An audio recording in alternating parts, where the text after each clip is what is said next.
আজকের এই ভিডিওটা দেখার পরে তুমি মোবাইল ফোন বা সোশ্যাল মিডিয়া থেকে একদমই দূরে থাকবে।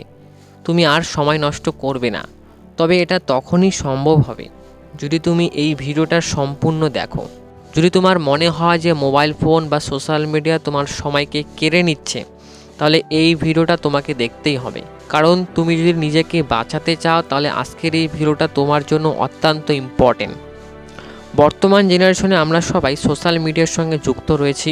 সোশ্যাল মিডিয়া আমাদের বর্তমানে ভালোর থেকে খারাপটাই কিন্তু বেশি শেখাচ্ছে। এমন অনেক ছেলেমেয়ে রয়েছে, একসময় তাদের অবস্থা অনেক ভালো ছিল, তাদের পরিকল্পনা অনেক বড় ছিল, কিন্তু এখন তারা ধুলোর সঙ্গে মিশে গেছে। এর জন্য দায়ী কে? মোবাইল বা সোশ্যাল মিডিয়া। মোবাইল ফোন আমাদের প্রত্যেকেরই প্রয়োজন। তাই বলে আমরা মোবাইল ফোন ব্যবহার করা ছেড়ে দেব? একদমই নয়। মোবাইল ফোন বা সোশ্যাল মিডিয়া কিন্তু আমাদের ভালো কিছু শেখায়, শুধুমাত্র খারাপটাই যে শেখায় এমনটা নয়। তবে আজকের এই ভিডিওতে আমরা সেই বিষয়ে আলোচনা করব না। আজকে আমরা আলোচনা করব যে বর্তমান জেনারেশনে যে আমরা সাধারণ মানুষ রয়েছি, মোবাইল ফোন বা সোশ্যাল মিডিয়া কিন্তু আমাদেরকে ইউজ করতেছে, আমরা কিন্তু ইউজ করতেছি না। কারণ আমরা ইউজ করলে আমরা ঘন্টার পর ঘন্টা রিলস এটা সেটা কিন্তু স্ক্রল আমরা করে যেতাম না হয়। তো আমরা এটা কিন্তু ঠিকভাবে বুঝতে পারলাম যে সোশ্যাল মিডিয়া বা মোবাইল ফোন আমাদেরকে ইউজ করতেছে। তাই এখান থেকে বাঁচা কিন্তু আমাদের প্রত্যেকেরই প্রয়োজন। নাহলে আমাদের প্রত্যেকেরই কিন্তু ভবিষ্যৎ ফিউচার একদম কিন্তু নষ্ট হয়ে যাবে।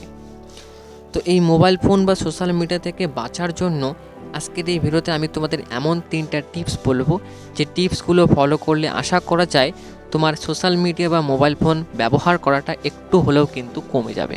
দেখো, মোবাইল ফোন বা সোশ্যাল মিডিয়া ইউজ করার একটা নির্দিষ্ট টাইম টেবিল বা শিডিউল থাকা কিন্তু একান্ত প্রয়োজন। যখন তখন আমরা ফোন নিয়ে বসতে পারি না, আর একটার পর একটা রিলস স্ক্রল করতে কিন্তু পারি না। যদি তুমি এটা করো, তাহলে কিন্তু এই নেশা থেকে তুমি কখনোই মুক্তি পাবে না। দ্বিতীয়ত, সোশ্যাল মিডিয়া বা মোবাইল ফোন ব্যবহার করার বিষয়টা সম্পূর্ণ নিজের উপর নির্ভর করে। তাই তোমার সমস্যা তোমাকে কিন্তু সমাধান করতে হবে, তোমার প্রবলেম তোমাকে কিন্তু সলভ করতে হবে।